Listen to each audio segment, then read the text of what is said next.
Good morning, everyone, and welcome back to the Peterson Institute for International Economics. I'm Adam Posen, the Institute's president, and we're here to remind you that trade matters even during IMF, World Bank, G7, G20, V20, G24 week. And it does.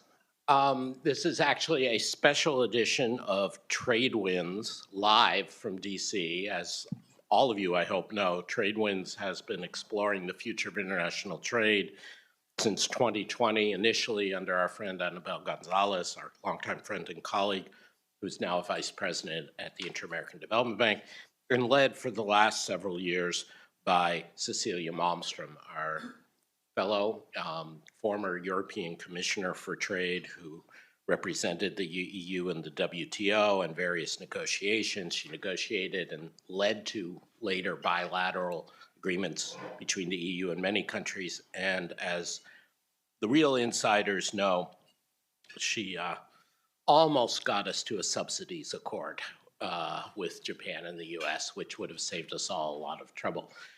We're very proud of Cecilia, we're very proud of Trade Winds, and we're very, very proud of the entire trade team that we rely on here at the Peterson Institute. And what I think is important and that we're going to display today with our 360 view of the world of trade is that it's not just about accumulating a bunch of memos saying tariffs are stupid.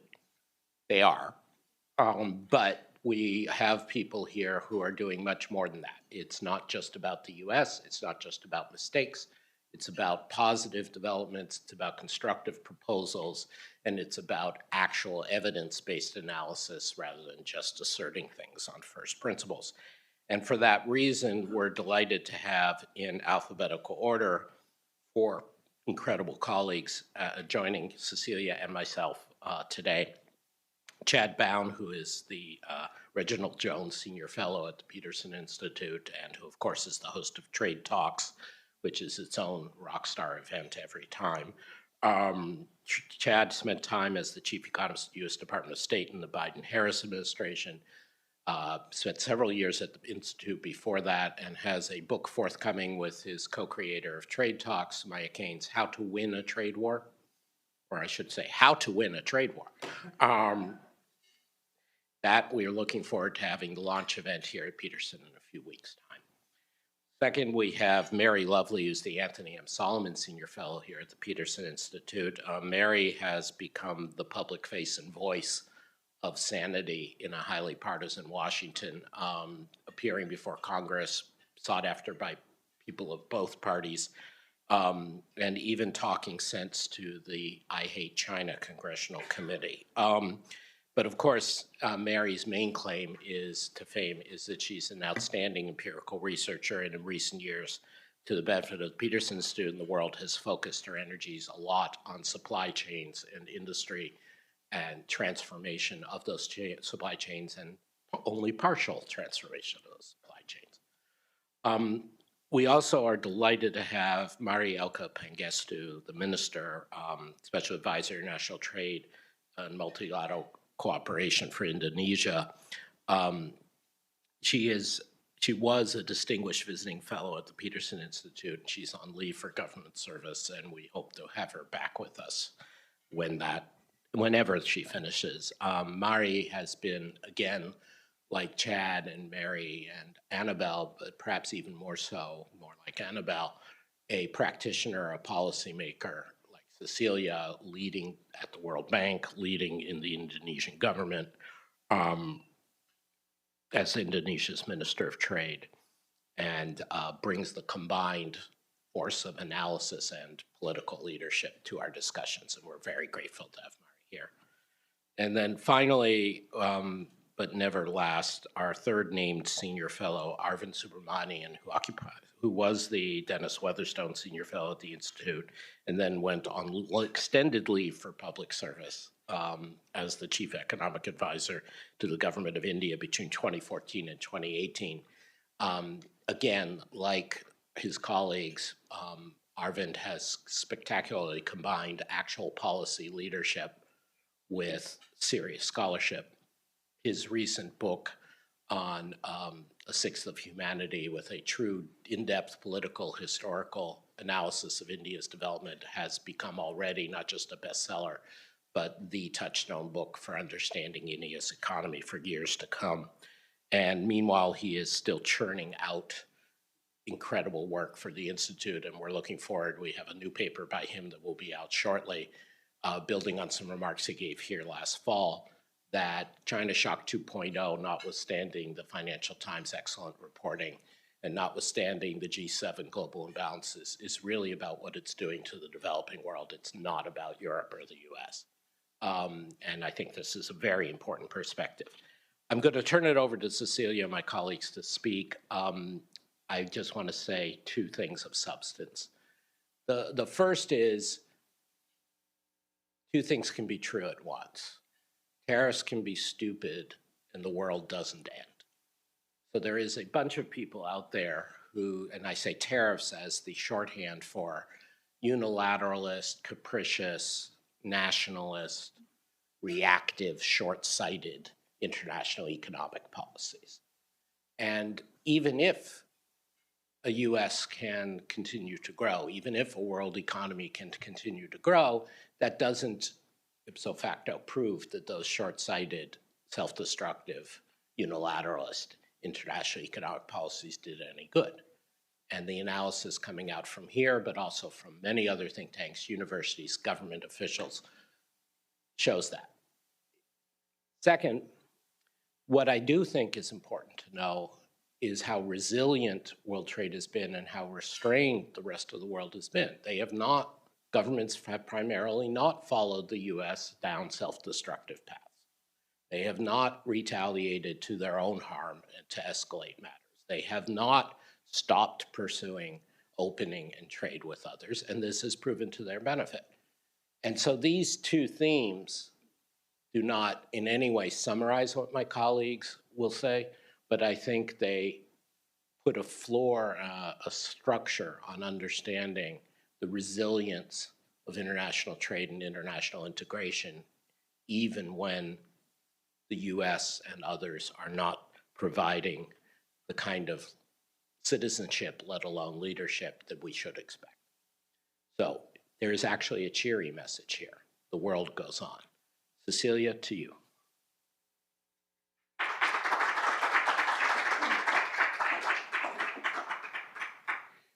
Thank you very much, Adam, for these kind words. Thank you for hosting us here today. Good morning, everybody. Welcome to TradeWinds. Welcome to you in the room and welcome to you online. This is, as Adam said, live from Washington. We have a spring week and we are taking advantage of having so many of our fantastic fellows in town as well. So this is almost a year ago, last spring week, more or less, there was the Liberation Day. And since then, quite a lot has happened in the world, definitely, but also in the trade world. There's been quite a drama with tariffs of different kinds. We have seen divergent industrial policies, rising protectionism. We just concluded the ministerial conference of WTO in Yaoundé, unfortunately with very little result, at a time when the world needs multilateral solutions more than ever.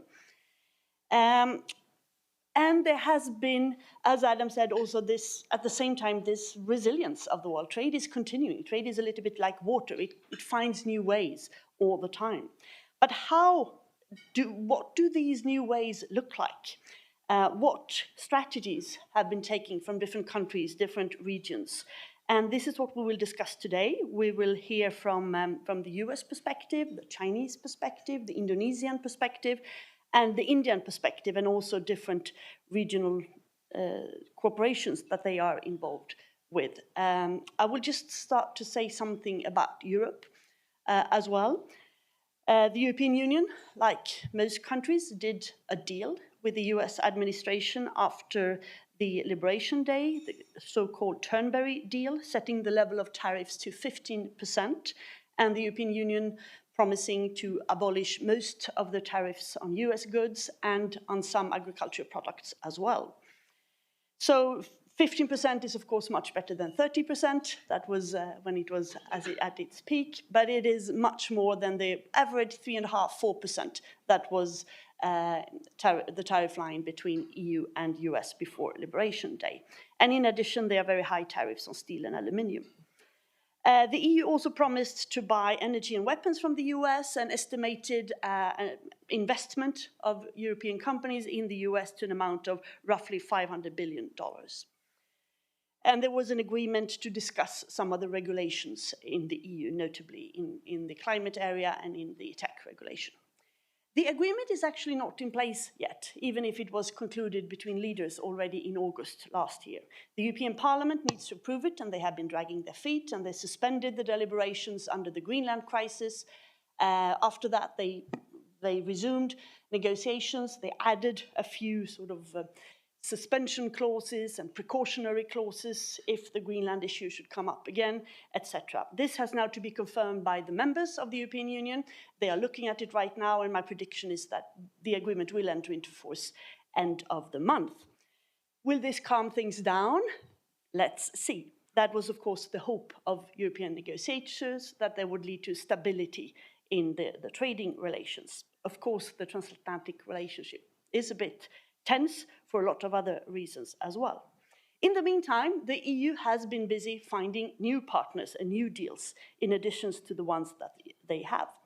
There was an agreement on the Mercosur agreement, the 4 countries in Latin America, Argentina, Brazil, Uruguay, and Paraguay. That deal will now enter into force the 1st of May. It's been negotiated for a very long time. Deals have also been agreed with Australia, Indonesia, and India, so I'm excited to hear that you are here today.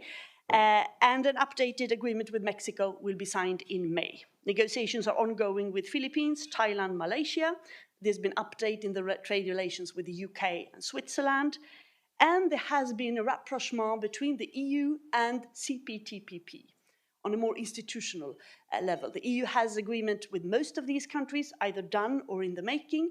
But they have launched a process of trade and investment facilitation where they engage to work together to reform WTO rules, but also strengthen supply chain resilience, address tariff barriers, streamline borders and regulatory process, and a digital trade agreement is in the making, hopefully to be announced in a couple of weeks.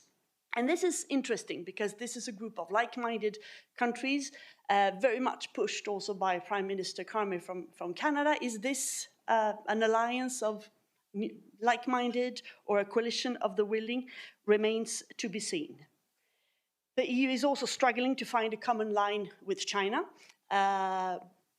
struggling with coping with overcapacity, with subsidies, etc., but also wanting to maintain trading relations in many areas. And this is an area where potentially there could emerge a new area of cooperation with the US. Trade agreements on overcapacity, mainly steel, and also agreement or cooperation on critical minerals, where there's an interest to diversify the dependence from China and to look at new solutions. So this is more or less the state of play in Europe. These trade agreements are, of course, the traditional trade agreements, as you used to do them, but they're also very much a signal of geopolitical cooperation, which is important to take into account into this new context.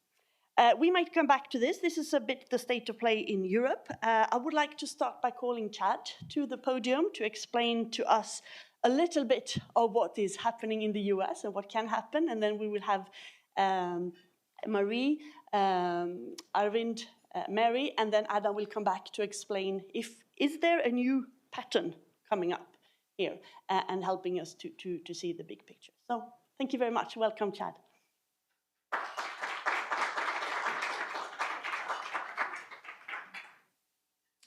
Okay, thank you, Cecilia. Thank you, Adam. And I'm going to cover, as Cecilia mentioned, the U.S. piece of this, but as she also mentioned, only a little bit, because there was just so much that happened last year in the United States on tariffs. It's impossible to cover it all in 9 minutes, which is what we're going to do. Okay, so what happened? A lot of tariffs, right? A lot of tariffs, just so many tariffs. How do we think about this? Well, the first thing I do as an economist and as a data nerd is to look at the data. What actually happened? So I'm going to organize my thoughts today along 3 dimensions, 3 topics. So the first is going to be trade flows. The second is going to be trade deals. And the third is going to be the look ahead, trade policy in 2026. Okay, so trade flows to start. Surprisingly, perhaps, with all of those tariffs in place in 2025, US imports from the world actually grew last year. How is that possible, right? Well, that requires nerds to look under the hood and to trace things down to actually how the tariffs were applied. So let's do that. The first thing to notice is not only did US imports overall increase by 5% or so, but there was a massive decline in US imports from China. They fell by something like 25%. How do you reconcile these seeming contradictions? Let me give you a couple of examples. First is the one that we all know and love, maybe, the iPhone, right? So in the first Trump administration, products like the iPhone, there were a lot of these types of products out there, about 1/3 of US imports from China at the time were never hit with tariffs in the first Trump administration. And even by the time they started the second term in early 2025, we were still importing 80% of the smartphones that come into the United States from China. No tariffs? Why should Apple and these other suppliers bother to move their supply chains? Well, in February, March last year, suddenly that was no longer the case. The IEEPA tariffs that were imposed for fentanyl purposes were on every single product that we import from China this time, suddenly at 20%. Well, what companies like Apple had done is they had set up alternative supply chains that were ready to go if this scenario emerged. And so what they were able to do, quite amazingly, was to pivot and suddenly start sourcing their iPhones from India instead.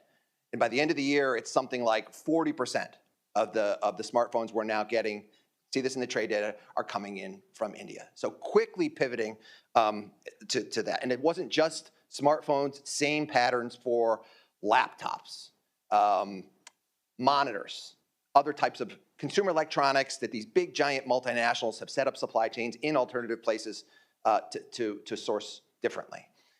Oftentimes it wasn't India. I think iPhone is the India example, but in many other instances it was Vietnam, which was the new source of those imports. And that helps to explain a lot of what happened. So for those products, basically US imports of a lot of those consumer electronics, despite massive tariffs on China, were flat last year. We continued to import them as if nothing had happened because firms were able to source differently. But the reason why they were able to source differently is because of how the tariffs were applied. And that was, despite the Liberation Day tariffs that went on everybody in April of last year, there were massive product exemptions. And smartphones and computer monitors and all that kind of stuff was exempted. So all of a sudden it made sense for you to source it from somebody somewhere else, in India or a Vietnam. Even India, later on in the year, when they were hit with those additional 25% tariffs for importing oil from Russia, there were still these exemptions, right? The details of the tariff policy mattered, and there were just huge holes for certain products, okay? Second example of a trade flow that really helped drive things last year was AI, right? And we all know the story now. AI chips designed by NVIDIA, AMD, manufactured by mostly TSMC in Taiwan. Okay, what happens there? They come out of the fabs in Taiwan. They're then put on printed circuit boards, oftentimes by other Taiwanese companies, Foxconn. They're then put onto racks, data servers, usually, often in Taiwan, but increasingly also in countries like Mexico as well. All that sort of contract manufacturing and assembly takes place. And then they're shipped to the United States for the massive build out of data centers. You look at these AI-related inputs needed for the build out of data centers, huge. And a lot of that is Taiwan and Mexico. If you strip out those products, it's basically US imports from the world would have declined last year, right? A lot of the story is about AI. Again, another example though of all of those inputs that you need for AI exempted from the tariffs last year. So the details of the policy matter. Okay, second, deals. Second topic, deals. Lots of threats of tariffs, much higher tariffs. The administration then went out and negotiated lots and lots of deals. In exchange for that, they wanted stuff. What kinds of stuff did they want? Well, in the case of the European Union, as Cecilia just mentioned, tariff cuts. So getting the European Union to cut their industrial tariffs toward US exports. For other countries, it was less of that and more of investment commitments. Right? So Japan, Korea, Taiwan, investments by the governments in collaboration with the private sector to do more in the United States. Right? We'll see how that plays out. And my Peterson Institute colleagues, Greg Auclair and Adnan Mazarai, are doing an amazing job tracking that and seeing what the actual follow-through on that ultimately is. But that's something that's novel and that we will continue to be interested in.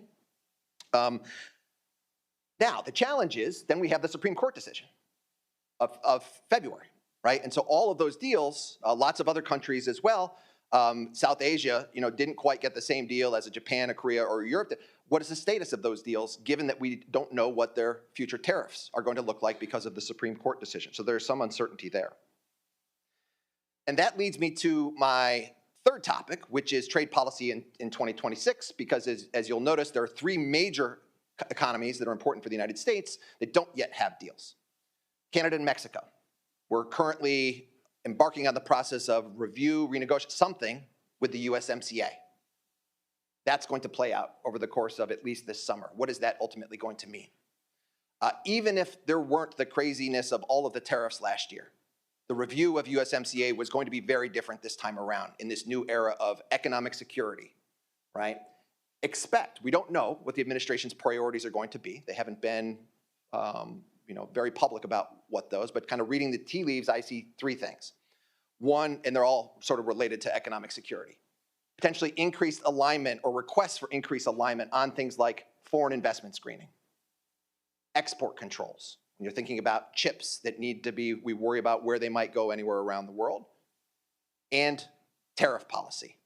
And again, the alignment of tariff policy. And again, the underlying concern in all of those cases is China, right? And the worries about potential Chinese investment, whether it's in the automobile sector in Mexico or other things as well. But even if that's the interests of the administration, which they haven't really articulated, getting Canada and Mexico to agree to what they might be requesting would seem to be tricky, especially when it's been nothing but a rancorous relationship over the first 14, 15, 16 months of their term in office so far. So we'll see how that plays out. And then finally, of course, the last major deal that we're waiting for in 2026 is what's going to happen in the next stage of the US-China relationship. Presidents Trump and Xi are going to meet in the middle of May. Ambassador Greer has talked about a board of trade increasingly, maybe managed trade. Well, we saw how the first Trump administration attempted that with the phase one agreement in terms of US exports. It sounds like this time might be a little bit different. Maybe some combination of that on the export side, but maybe they are also thinking about managing US imports from China for non-sensitive goods differently than through the just normal, quote unquote, normal use of tariffs. Maybe managed trade would be something like quotas or tariff. Anyway, a board of trade, we're still waiting on details, but I think that's an important relationship to watch out for. That's just on the non-sensitive products. But then, of course, what we're really worried about, too, are the sensitive products. We talked about all the tariffs last year, but there were other major set of trade restrictions were China's export restrictions that impacted the United States, negotiations at least, but also had the potential to impact US economic activity when things like rare earths and permanent magnets, and that's the dance that tells me my time is over, were imposed last year that really affected US, or had the potential to affect US automakers. Suddenly cut off from these inputs, days away from having to shut down factories, furlough workers, with potentially huge impacts across the automotive supply chain. There's currently a truce on those types of issues, but I think we have to worry about those over the long term. How are the US and China going to negotiate together over these really sensitive areas where China at the moment has market dominance? And it really does hold a lot of the cars.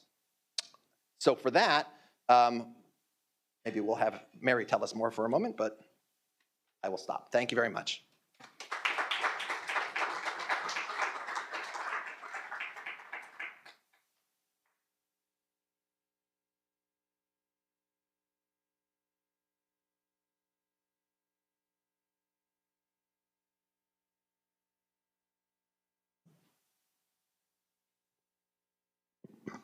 Slightly shorter than you, Chad.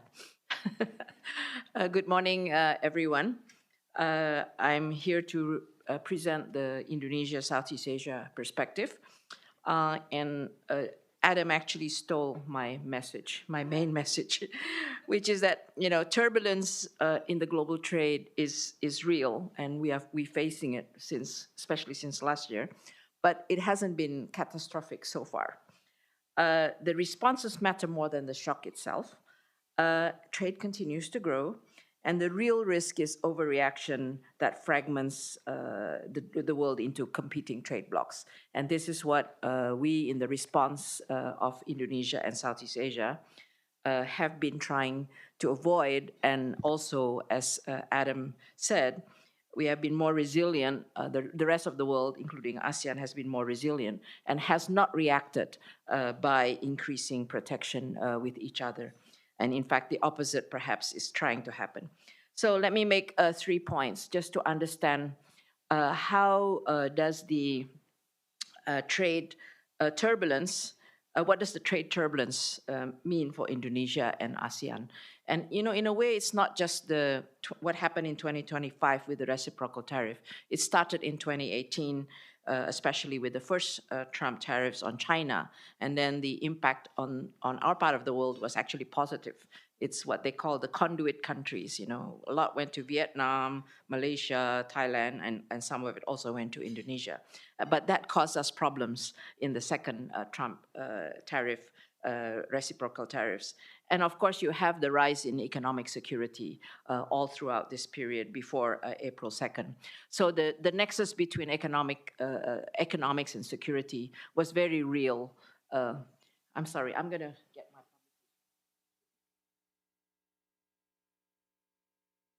I was going to boast about what we did, all of the last few years, and especially last year. So last year, I was very involved with ASEAN, where we came up with an ASEAN geoeconomics report, which really was input into the leaders and the ministers to see, well, how does ASEAN respond to the fact that this time it is different. It's not just about, we're not going to go back to anything normal. And how does economics and security nexus affect us? How should we be responding to the U.S. Reciprocal tariffs and so on? So the analysis that we did around this, and this is semi-official, if you like. It's track 1.5 feeding into the official process, if that makes sense to you.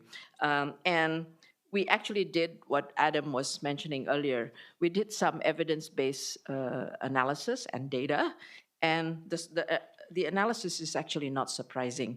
And we did use GTAP modeling. We used Warwick McKibben's model, and basically it shows that if you actually implemented the U.S. reciprocal tariffs, it was very high for us.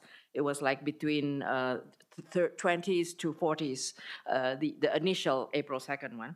You would have had a negative impact on GDP and so on.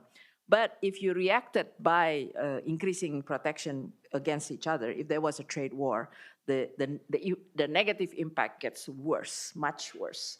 But if you didn't do that and you, in fact, increase regional integration, you could offset the negative impact of the U.S. tariffs. That was basically the result of our analysis, and it was actually intended to give the message to the ministers and the leaders. The way you react is by deepening your regional integration.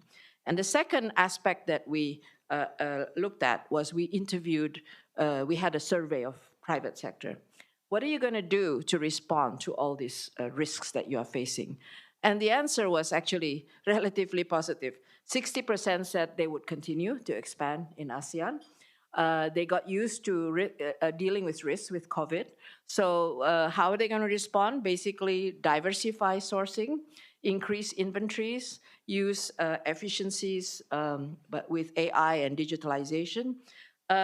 And what did they want from governments? Because we asked the question, okay, what do you require from governments or regional integration for you to really diversify your supply chain within the region?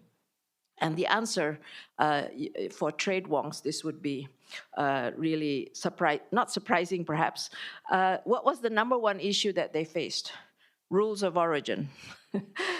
We had kind of thought that was one of the issues, but to have it reinforced by private sector was interesting, and that they didn't want subsidies or incentives from the government. They just wanted the government to implement the reforms and implement the commitments in the regional agreements, which is about removing all the trade facilitation, its rules of origin, and so on. So this was to reinforce the need to accelerate the regional integration. So that was kind of our exercise that we did. What was the outcome? So what was the response? This is my second point. The response, we hope that we helped to craft the argument and convince the ministers and the leaders that this would be the response that you needed to do. So what emerged was what I call the three-prong response of Indonesia and ASEAN. The first prong, you got to deal with the tariffs, even you don't like it, and it's unilateralism, it's all the bad things that is violating what we know as the multilateral rules and disciplines that had made our region grow. But we just got to deal with it. It is what it is. I think Chad asked me a lot of questions about, how did we respond? So we agreed. We are not China, so we don't retaliate. We each deal bilaterally with the US because the US wouldn't deal with us as ASEAN anyway. But we do it in a way which has a few principles that we try to implement. First, do no harm to each other. Do no harm to your other trading partners. Second, as much as possible, try to come up with some common policy positions, especially with the really onerous demands that were in this template of agreements. And probably the two I would mention that we were able to perhaps manage not to have in the joint statements or in the ARTs is the very restrictive rules of origin that was intended to contain the content from China. And second, kind of very heavy-handed security concerns inside the ART, such as South China Seas. We were able not to have those in there. That's the first prong. Second prong, I think, as Cecilia mentioned, the US is a problem, but hey, let's expand trade with each other and with the rest of the world. And this is exactly what we did. So you build domestic resilience and regional resilience. Domestic resilience was about doing the domestic reforms.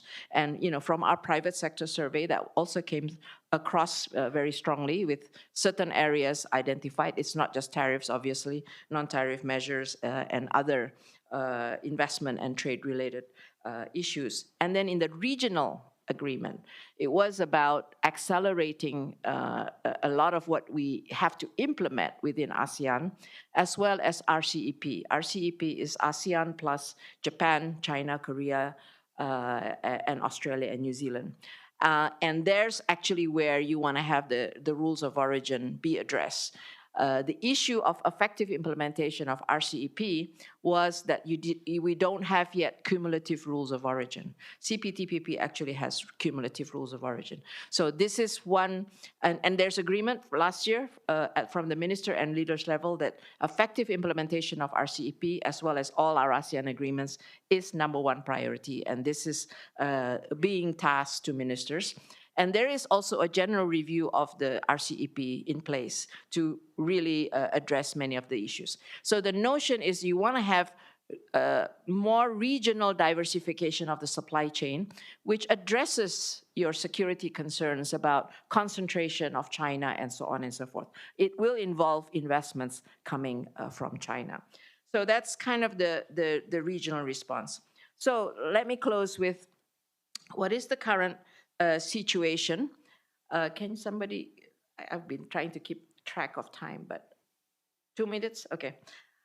What is the current situation and what do we see moving forward? I think trade is resilience. Exports continue to grow. In fact, for overall ASEAN, our export growth doubled in 2025 compared to 2024. And to the US also, it increased, except for Philippines and Cambodia.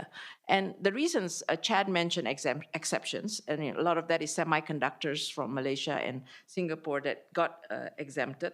And it is also front-loading. Everybody was exporting a lot and building up their inventories before the July deadline. And I think it was also continued demand from the US. So our exporters and buyers, they were telling us that they were sharing the burden of the increased tariff. You know, some is being imposed on the producer, some imposed on the buyer, some imposed on the retailer. Depending on the product, they come to some agreement. And has it hit the US inflation yet? Is it hitting your consumers yet? I think maybe not.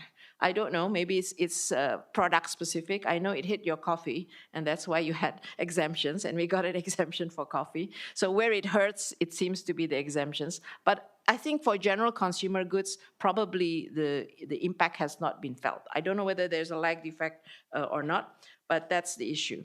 The other issue, just let me close with two more issues. One is the worry about transshipment and redirection of exports from China. Lots of press saying, oh, we're being flooded by Chinese goods, tsunami of Chinese goods. But in fact, I was using Simon Evernet's number. He decomposes the import. There is increase in imports from China. From general Chinese export expansion, he uses like 3-year average from before, and redirection from the US.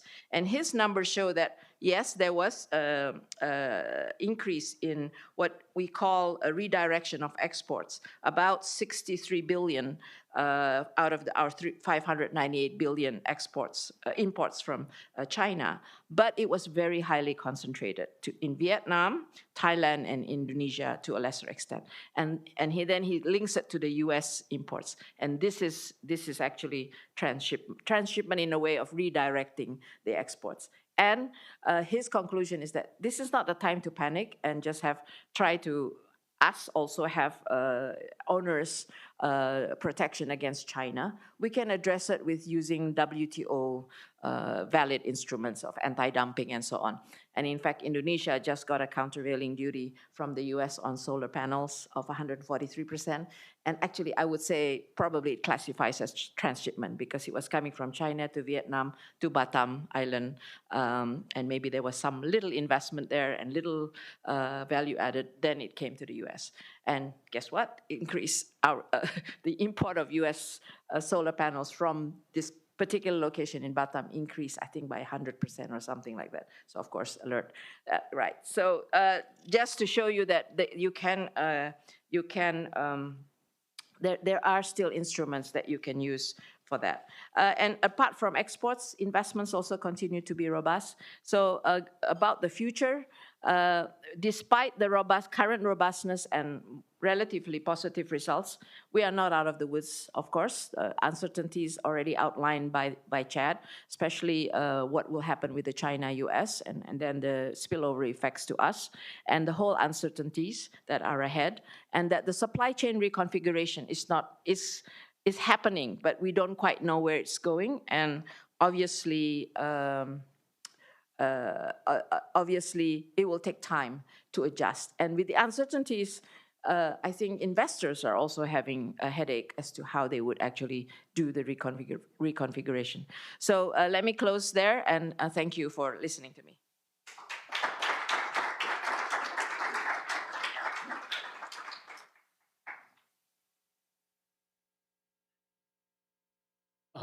Thanks, Adam and Celia, for inviting me.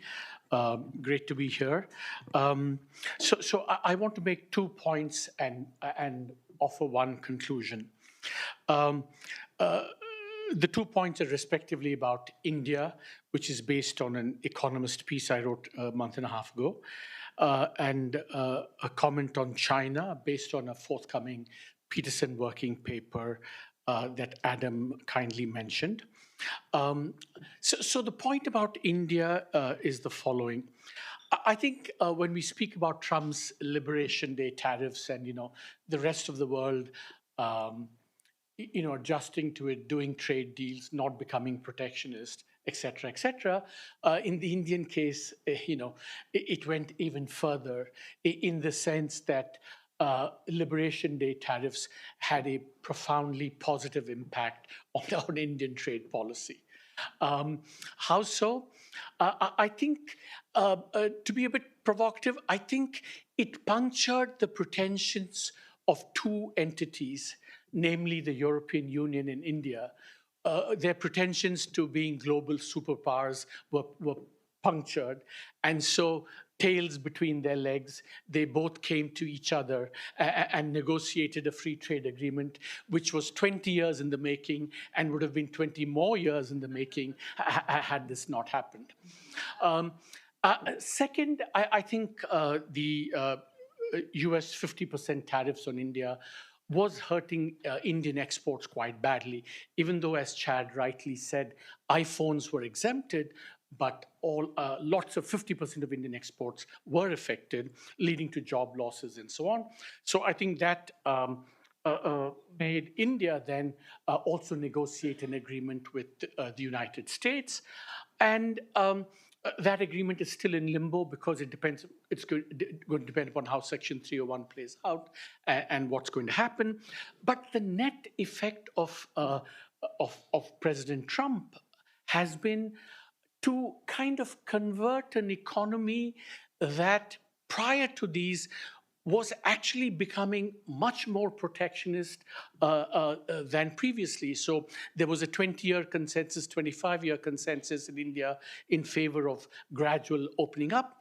In 2018, the Indian policy turned protectionist, culminating in these absolutely horrendous non-tariff barriers called quality control orders, which were a hark back to the worst of the Indian license quota Raj. So the Liberation Day tariffs, I think, have had this very salutary effect. And as I wrote in The Economist, I mean, to imagine that Indian trade policy at the end of this could actually be quite open and amongst maybe the most open in the world. I mean, if all this goes through, I think Indian tariffs, except for trade with China, is actually going to be, tariffs are going to be very low. I'm particularly keen on the India-EU agreement because unlike other agreements that India negotiated, it's less Swiss cheese. It's not your gold-plated FTA that I think Jeff always talks about, but it's a kind of reasonably reasonable obligations, reasonable timeframes, and it's less Swiss cheese, and also, it's going to be more enforceable than other free trade agreements where enforcement mechanisms are a bit loosey-goosey. The European Commission it's tough when it wants to enforce its trade rules and so on. So I think the overall impact, and part of the reason that India moved was because, India has this once in a lifetime China plus one opportunity of actually rehabilitating manufacturing in a way that it never could.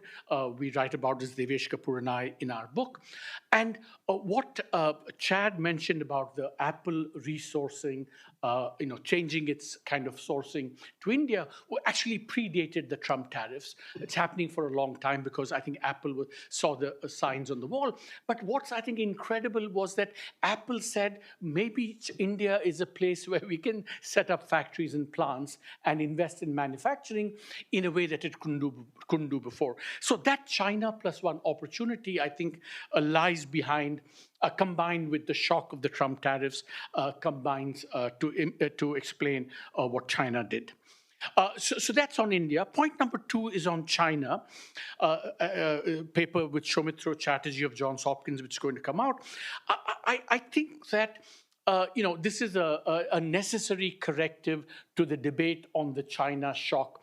Now, see, we saw China shock 1.0 was about the United States. Otto Don Hansen, whether you believe it or not, it captured the narrative. China shock 2.0 is being seen as very much through the European lens, i.e. the decimation of the German internal combustion engine model is under threat.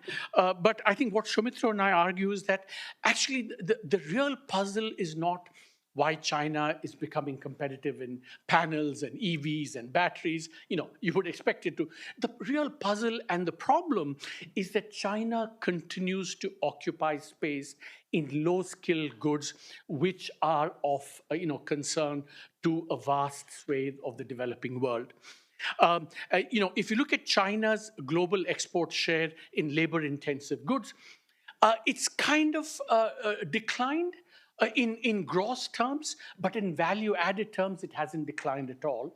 And we calculate that if you rough and ready numbers, China, I think its excess exports of low-skilled goods is in the hundreds of billions of dollars, and we argue that it's a significant constraint to economic development, especially for those who want to do the old manufacturing export-led model of development. I think China is squeezing that strategy out for a lot of developing countries. So India, point number one, very positive effect of the President Trump.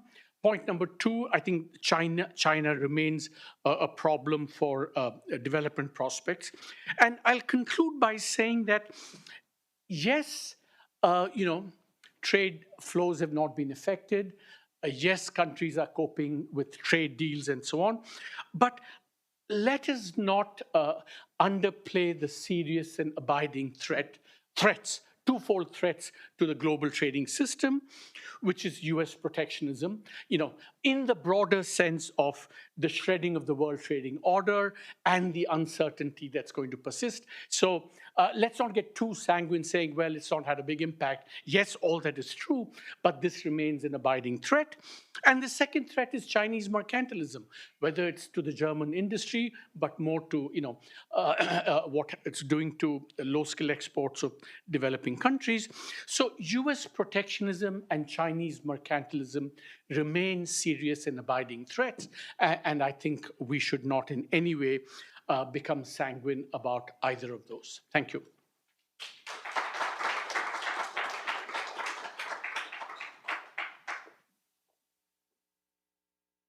Well, good morning. And I want to thank Cecilia and Adam for inviting me to this panel. And I want to ask them why they put me after three superstars. So I'm doing my best after that. Three fascinating discussions. A lot has been said about China. And we can think about China as basically causing four or more problems. One, it has weak demand in the face of the bust in its property sector. And that has led it to rely increasingly on net exports. And Arvind just spoke quite passionately about the impact on developing countries. The second is its use of industrial policy, not just in the new sectors, which one might expect because there are economies of scale and other good reasons why, but continuing to offer a variety of support to industries that may be more contested, have fewer spillovers to the Chinese economy, and other countries could step in based on their growing comparative advantage in those sectors. The third is, of course, China's willingness to use economic coercion. We've seen it especially in its neighborhood, urea for South Korea, other types of actions that it has taken. And lastly, growing security concerns, fear about Chinese, especially as voiced from the United States, but also shared by the European Union and other countries, fear of Chinese surveillance, Chinese still intellectual property, and other security concerns related to military-civil fusion. So we have a growing problem that is shared. What is the US, or at least the Trump administration, did was it came in, saw lots of problems with people with the same problem, and basically said, move aside. You guys are the problem, and we're going to solve this unilaterally. And I think that has caused a problem on top of a problem. So the U.S. is a large source of disruption right now, and I think that the negative that is not often discussed enough is that it's keeping us from actually finding solutions to real problems.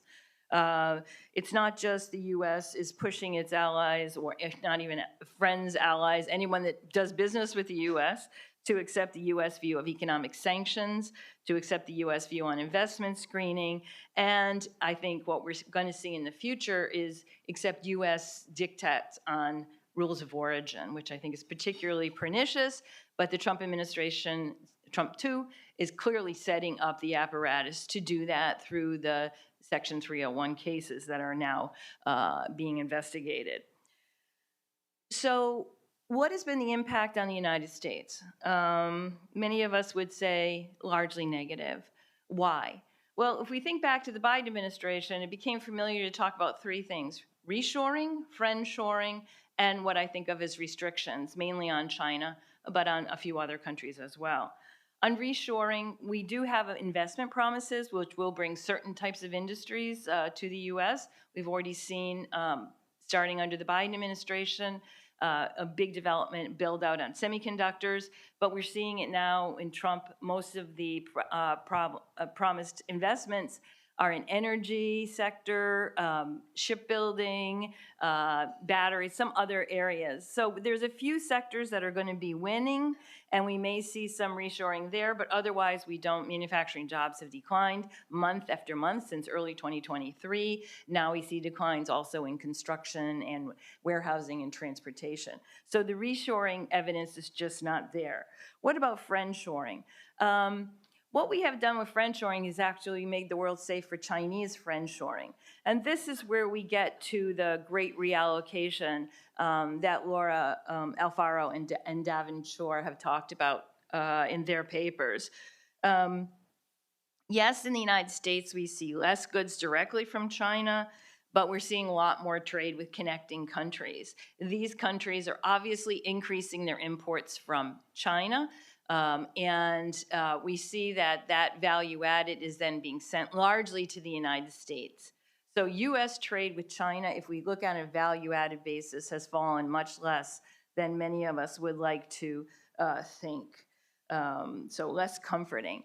The last point about what's happening in the U.S. and these connector countries is that it's really only happening to the United States. We're not seeing it in other parts of the OECD. So what we're seeing increasingly is U.S. supply chains becoming not less Chinese, somewhat, but not as much as we think, longer, less transparent, and more idiosyncratic. So that means more hidden risks, less transparency, and higher costs for American companies and American exporters that won't be shared by others. They're not joining this. What about the rest of the world? Well, I've talked about the fact that the U.S. blindness to the rest of the world has prevented it from seeing the reallocation that necessarily would have happened if you thought about what would go on when the U.S. Engaged in this process. China holds very important cards in this game, as we saw last year with its move to restrict the exports of permanent magnets that really, I think, led to quite a humiliating session for the United States in Busan that led the U.S. to say, okay, yeah, we're going to have this truce. We continue to paint it as a win. It was not a win. What happened there? I think we've known that we have to take steps to increase economic security for a long time. We decided to do it, not walk. We took a big stick and we decided not to walk softly. We decided to walk very loudly and use the stick against everybody. The option to wait, to build, to plan, to target was not taken. Clearly, we see that that is what's needed now. How do we see that? Well, we kind of have, roused the beast. So there's an interesting report in Bloomberg this morning about Reliance, an Indian manufacturer, trying to set up battery plants inside India. It cannot get the equipment from China that it needs because the Chinese refuse to give permission. Now, we can paint China as the bad guy over and over again. China did X, China did Y, but we fail to see how we have provoked that, how we are basically the source of the problem. That equipment was coming from China freely for years, right? But instead, we decide to say, hey, China, you're out. We're going to try to get every country in the world against you with these rules of origin. And oh, by the way, would you give us the means to do that? Ask yourself, would you do it? So I think we've seen that this path is not taking us where we need to go, which is to increase economic security. We need to take a step back, build serious alliances, as we are beginning to do with critical minerals, but we'll see how that goes, and plan, decide what key sectors we need to have active industrial policy in the United States, and join with our friends and allies to do that. Thank you.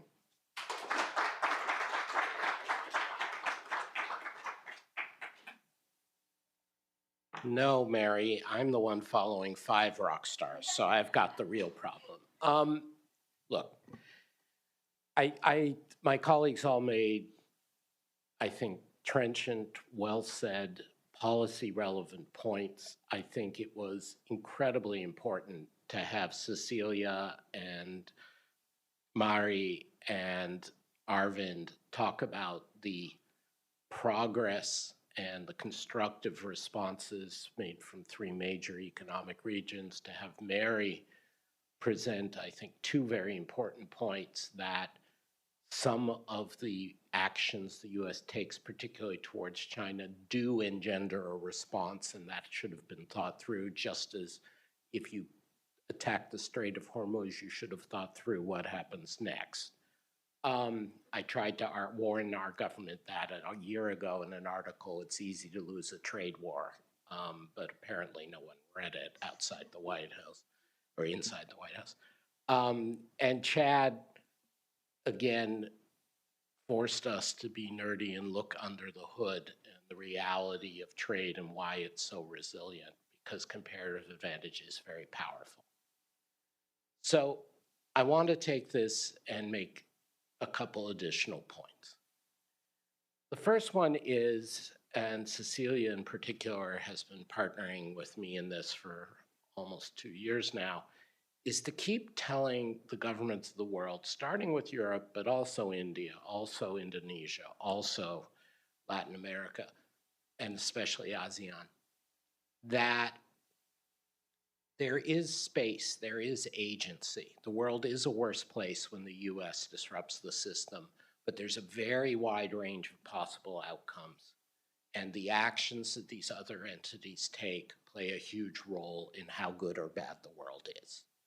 And we're already seeing that.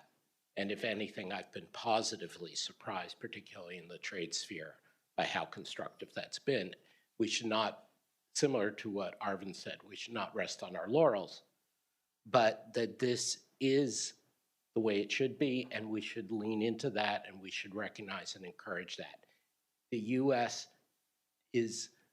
makes a better world when it chooses to play, but it cannot deny us the range of outcomes for the rest of the world, and frankly, for the US people, simply by misbehaving. There is constructive space and agency. The second point I would make is, I talked about in an article called The New Economic Geography some months ago, conceiving of the main thing the US is pulling away is insurance.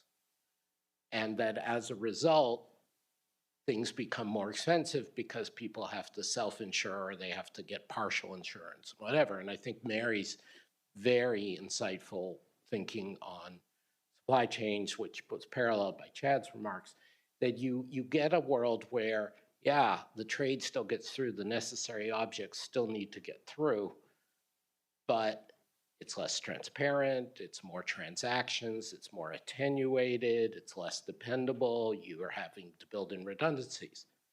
So again, is it the end of the world? No, but I think it's important to have that concept there, that this is essentially people are paying higher insurance premia for less coverage. You're still getting some insurance, but not as much. And so part of when we talk to the Indian or the Indonesian or the European or the Chilean or the Costa Rican governments about what to do with your agency, it's about, can we help provide more insurance for each other? Third point, underlying all this, it came up several times, is what to me is the biggest concern with China, which is the bullying through export restrictions and critical whatevers. And what is critical will change over time. As Mary said, For example, it's the components for battery production outside of China. As our colleague Colin Hendricks has written and spoken about, from a technical perspective, replacing some of the so-called critical minerals is actually not that hard within a finite amount of time. So it's more about that behavior. And again, I don't fully make China responsible. Some of that is inherent, and especially given US behavior, but China is somewhat responsible. They're not absolved of responsibility. And so I think, and Chad has devoted a lot of his work over the last couple of years to this, I do think that to the extent we can get the US to be more constructive and forward-thinking, progress in this area, some kind of anti-coercion thing on the European model, but perhaps this is where CPTPP and EU can come together, is in a joint anti-coercion instrument, maybe Canada, maybe UK.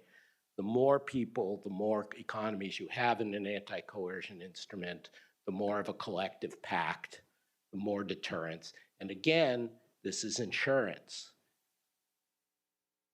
Finally, I'm very proud to have this set of partners and teammates here at the Peterson Institute, and proud to have many friends in the audience who are very influential and do good work on trade, and we're all reaching out and trying to do our part. This takes place in the context of a G7, G20, IMF, World Bank, yada, yada, yada week, where the buzzword is global imbalances. We're going to have a very distinguished event here at Peterson later this afternoon. I'm speaking at the main stage at the IMF on with the MD and others on global imbalances. Global imbalances sometimes get seized upon by politicians who are too clever by half, who think, okay, this is how I can fix the trade issue and buy off the angry people about trade displacement without actually having to do any trade negotiations or do any in the weeds things. The exchange rate's somehow gonna sell me off. And maybe if it's good, I can keep the protectionists and bring them into the tent because I say I'm doing this.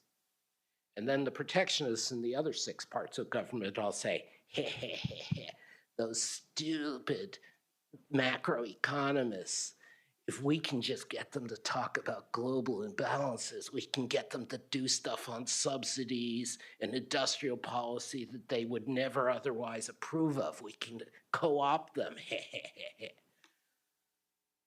And meanwhile, as Arvind and others, but particularly Arvind has emphasized, there's absolutely nothing in this agenda for the developing world. So I think what we need instead, and I'm going to try to say this at multiple places this week, is instead of trying to be too clever and lumping together the trade and the macro, we need to keep them separate. We need to actually work the problems. We need to actually work the bad behaviors of US and China in the trade realm. We need to actually work trying again to get a subsidies code. We need to actually work what is the issues of displacement and fear in the trade realm directly and not hope for an exchange rate to fix us. And we need to actually work irresponsible macroeconomic policies by the US and China directly. And since we can't put leverage on them over their fiscal policies, we need to do things that move money out of the US steadily over time by creating alternative assets. Ultimately, for the trade realm, I'll repeat something I said with tacit support from our mutual friend, Ngozi Okonjo-Iweala, the Director General of the WTO. We have to move forward plurilaterally in a multilateral spirit. We have to not let things be vetoed, whether it's by Brazil or India or China or the US. We have to do things, but in a way that is still rules-based and transparent, and what our co-founder, Fred Bergsten, used to call open regionalism, which in a sense is what the EU and the CPTPP are. That's the way forward. And again, to circle back, as all my colleagues have said in their own way, the non-US, non-China governments of the world And the people of the world are moving forward with this. So let's keep it up. Thank you very much.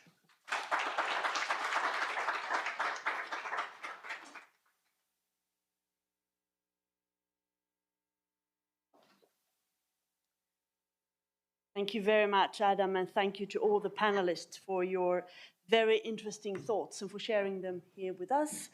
We will have some time to discuss with the panel, and then there's also possibility to put questions as well. Is there a seat for everybody? Yes.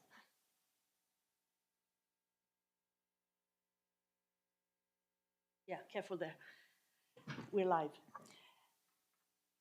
Arvind, I wanted to ask you, you spoke about the external pressure from Trump that actually led to so many transformations in Indian policy making, but also pushing EU and India closer and getting this deal finally done. I completely agree with you.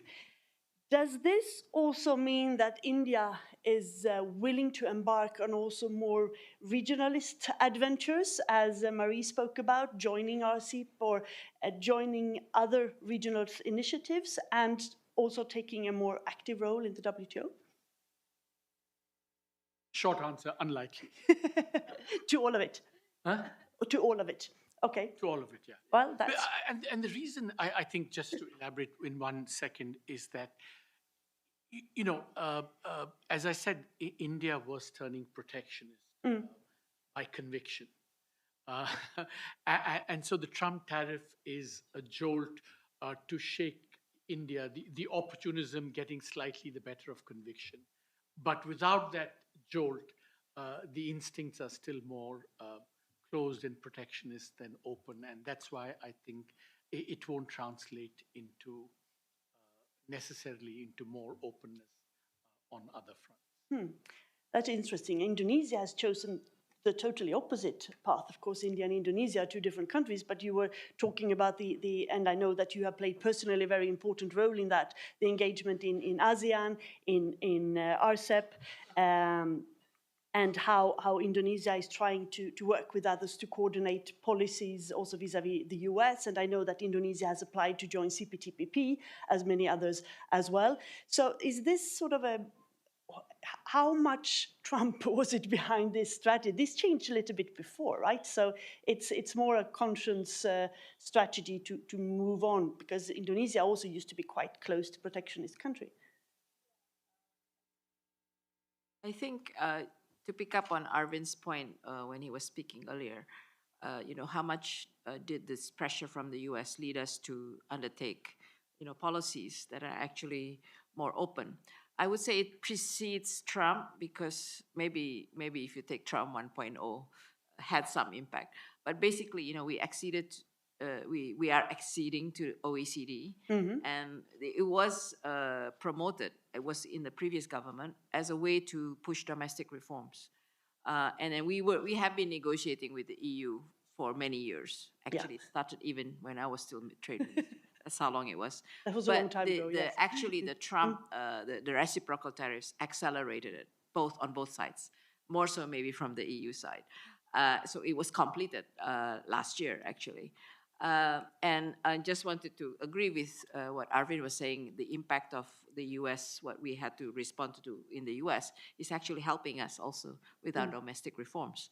Because a lot of what we agreed to do in terms of, especially on market access and on some of the other issues, are actually things that we want to do and we should do for domestic reforms. And it is also similar to what we promised in the EU-Indonesia agreement. So I think there is that positive element. And the final thing I would say is that I forgot to mention the 3rd prong of the ASEAN response last year, which was talking to Adam's last point just then, that because if you look at the title, it says ASEAN's agency in shaping the new global agenda. The 3rd prong was actually leaders and ministers reaffirmed their commitment to the multilateral rules and discipline, and agree that we as ASEAN should take a more agency role, whether it's in the WTO reforms, whether it's in plurilaterals, or in what we call open regionalism. The way we undertake regionalism should not be at the cost of multilateral disciplines.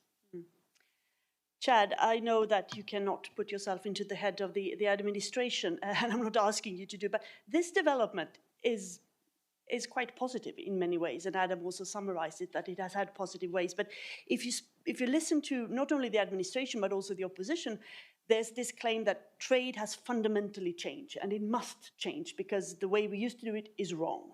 And then tariffs, and then there could be different rhetorics, and then China plays a lot has an important role in that as well. But do you see in the future, maybe with the new administration, not a coming back, but a more engagement based on these patterns that are happening, these regionalization of trade, these new reforms that are actually being and had been pushed by the US as well? Is this something that could be, maybe Trump can claim credit for it? Maybe. So I don't know. I'm not optimistic at the moment that that's going to happen, but I think, yes, at some stage, in the United States, we will step back, we will assess everything that's happened since we started on this escapade, nearly 10 years or so now, realize what the real problems were. Right now, everybody's got a problem with trade in the United States, and I like very much how Adam characterized it. You've got all these strange bedfellows that are suddenly getting together when it comes to protectionism. Yes. And I think until we step back away from that and we look at the data, we think about what it is that we are really worried about, and it's a challenge that we have to address, we're not going to make progress. Will we get there eventually? Yes, I'm optimistic. I have to be, that evidence will ultimately get us there. Can I say one other thing quickly, which is that I forgot to land the punchline of my earlier talk, which was on US, what's going to happen in 2026 with all these Section 301 investigations. So thanks to Arvind for reminding me. Forgot to mention it. And that's why I introduced all of the data in the first place, is if you think that basically the administration wants to replicate the pattern of protection that they had in place last year, we need to understand what its impact was and why they might want to do that, right? And so it's really important to understand the details, all the discrimination across products, across countries, to see what the implications were.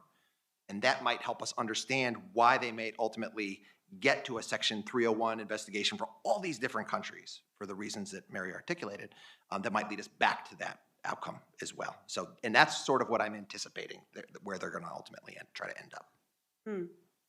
Mary, a question to you as well on China. You didn't mention the upcoming US-China summit.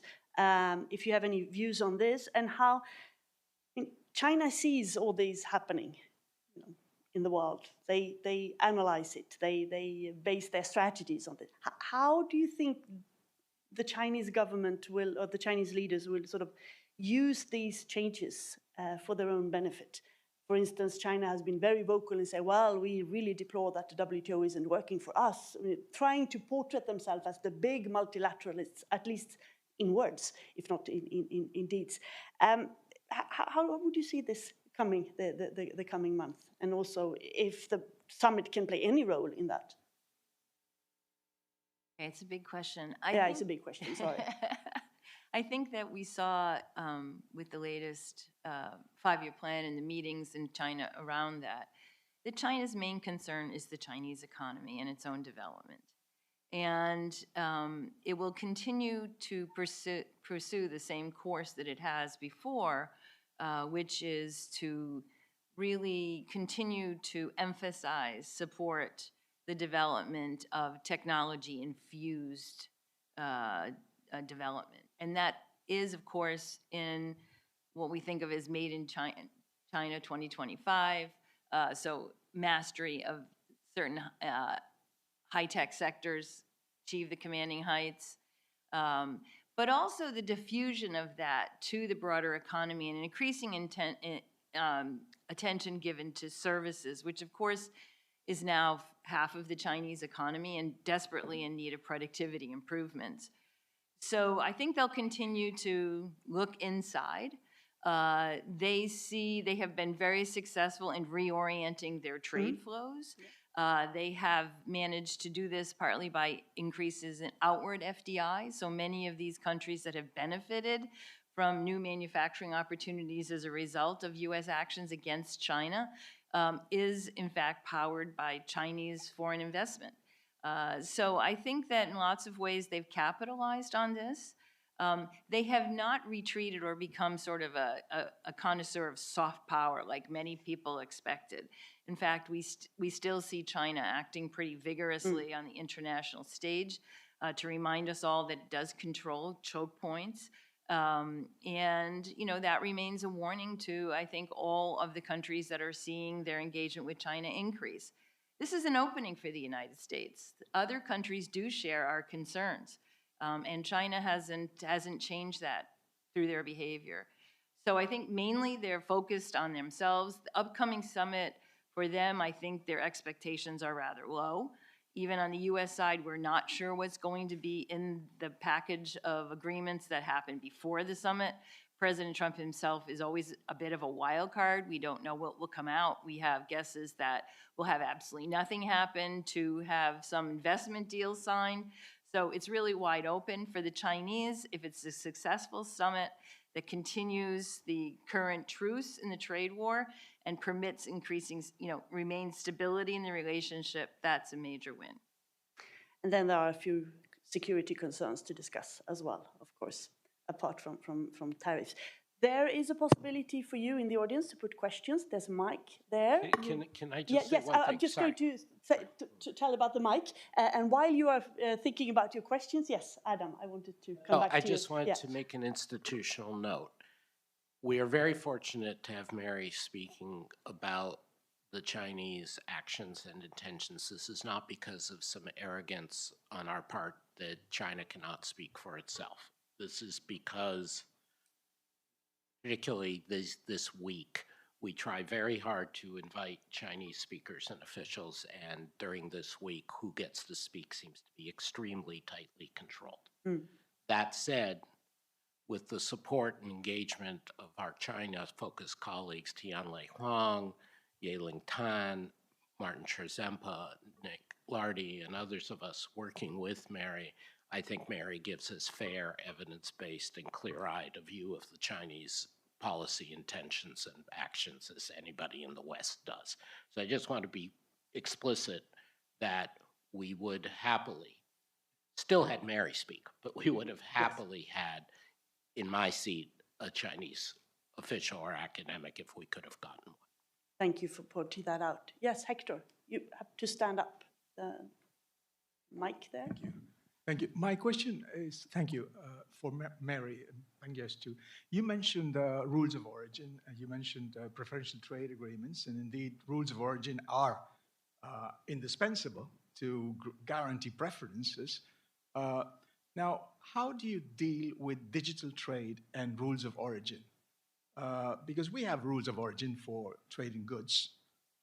This is trade in things that can be at only one place at a time, therefore shipped from only one place at a time.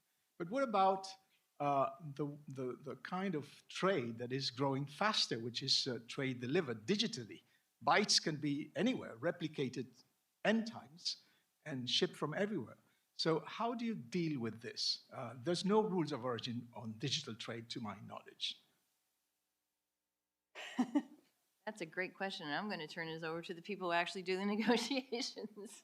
Mari, have you dealt with this? No, not in the context of rules of origin, but certainly on how we should be dealing with digital trade. And there is an ASEAN digital economy framework that's in place, but it talks more about, data flows, how to manage data flows, privacy, and so on.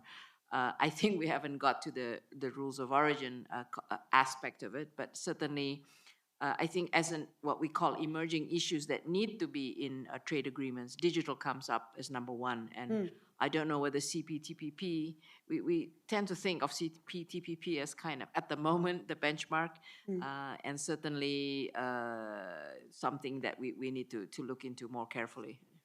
Ed?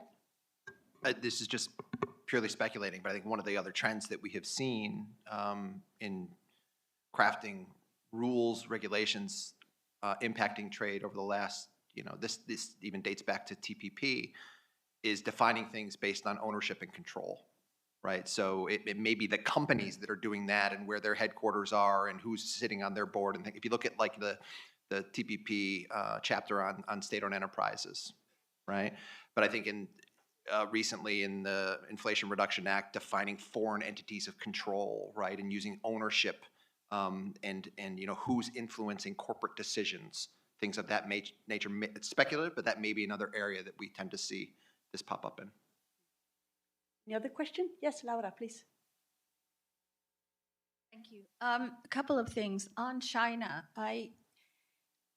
There seems to be a change in the modality of industrial policy or industrial control, and that is very aggressive competition once again in the regions and powerful cities.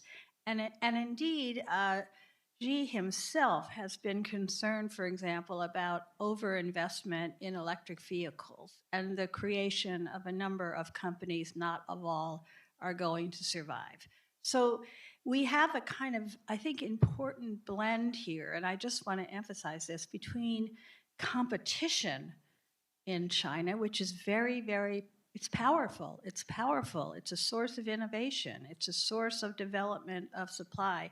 It's separate. It's not just the state, or not even anymore primarily the state and industrial policy at the China level. So I think we need to think about that in terms of change in the China situation.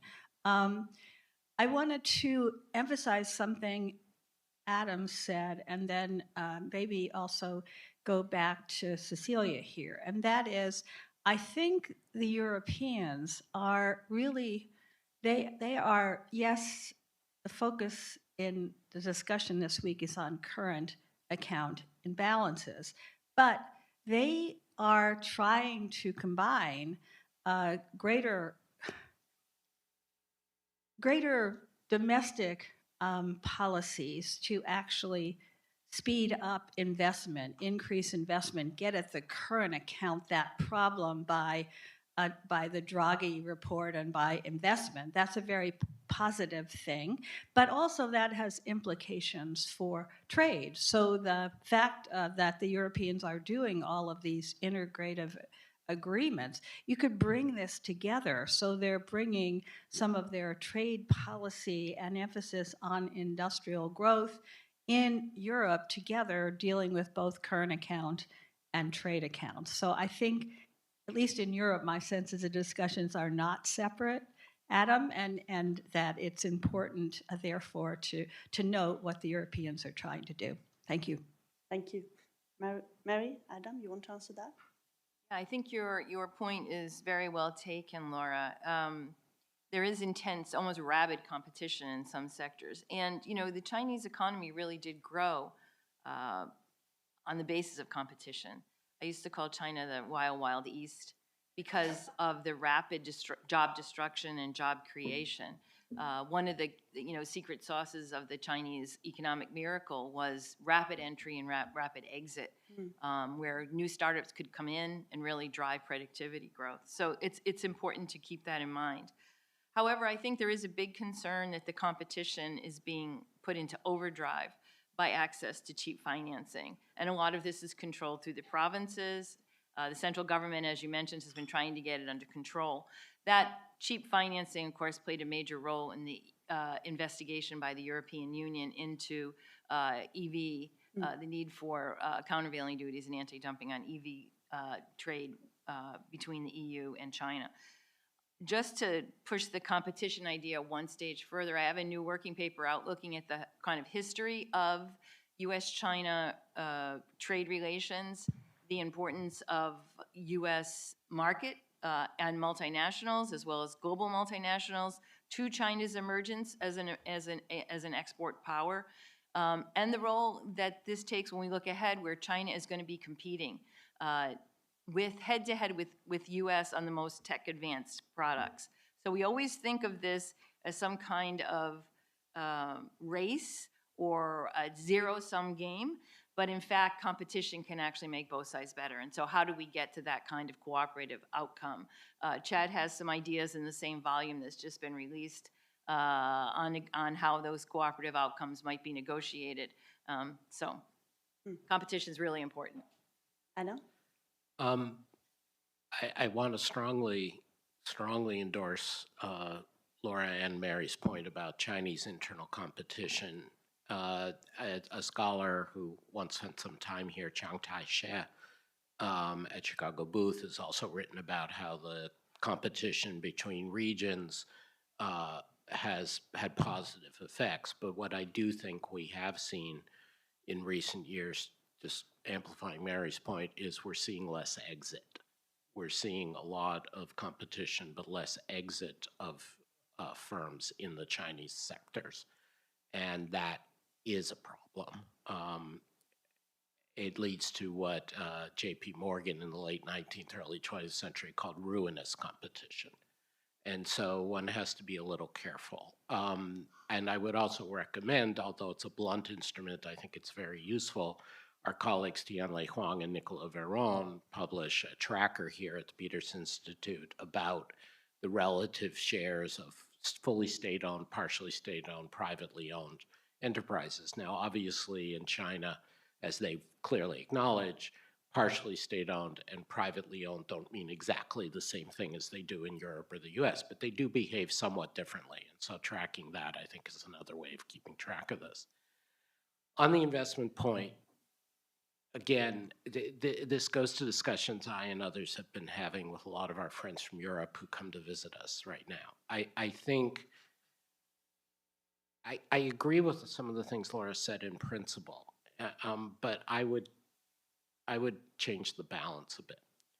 I think if it was about welfare state or it was about public investment, Europe should be in much less trouble than it is.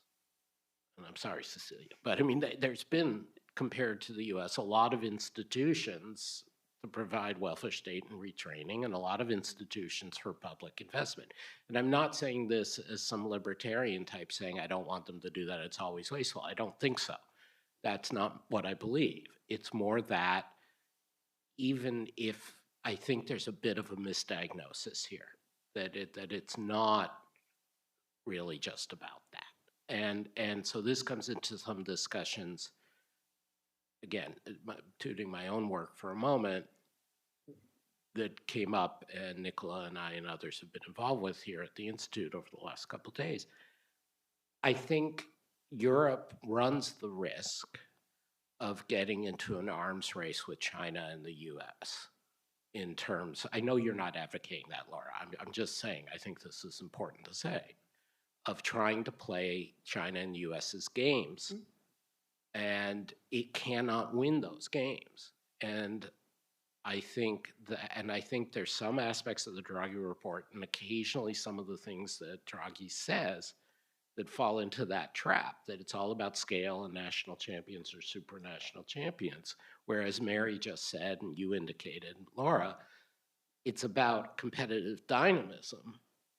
That doesn't mean laissez-faire, but it's also sure as heck doesn't mean scale at all costs and national champions. So I think Europe has to lean into, if I can still use that phrase, lean into being the rule of law place, the place making deals with India and Mercosur, the place where intellectual property is not being subverted for national security reasons, the place where there is a lot of public investment in science as the US cuts back. These are the things Europe should lean into. And I worry that for understandable reasons of both politics and misunderstanding, that Europe may instead foolishly try too hard to compete directly with China and US on their own terms, which I think is a lose-lose. Well, we'll see where the newly presented Industrial Accelerator Act lands, because there is a balance there whether it should be made in Europe or made with Europe or by Europe. But with Europe is also opening up for partners into the value chains. But that's the subject of another episode of Trade Winds. We have room for one last question. Cullen. Thank you, Cullen Hendricks with the Institute. Adam, I really like your framing of recession from the United States providing insurance. Where are you most concerned that other countries or firms are going to under self-insure? And are there places where you think that the move to self-insurance poses really grave risks for the international trading system?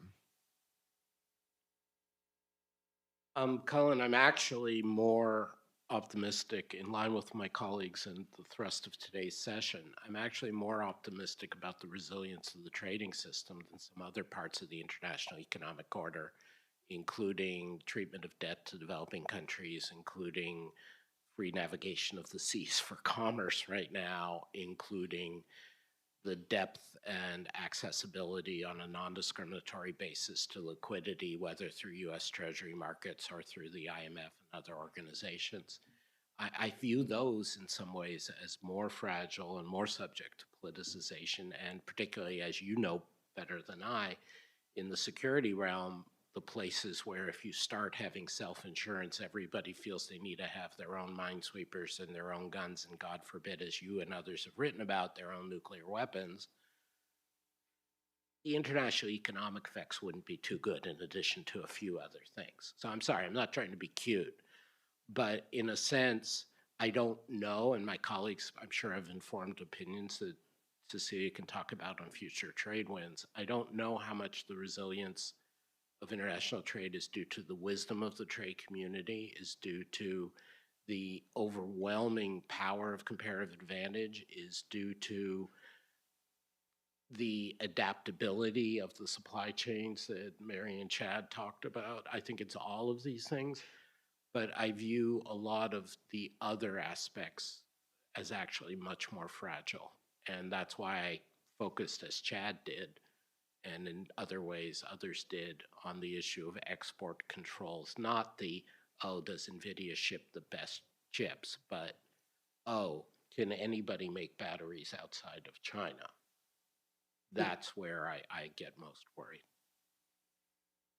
Thank you for that. We are coming to a close. There's so much to discuss. Thank you for giving me a long list of possible new episodes of Trade Winds. Thank you for joining online and here. And thank you to Adam, Mary, Arvind, Marie, Chad for being such a marvelous panel. And thank you, Cecilia.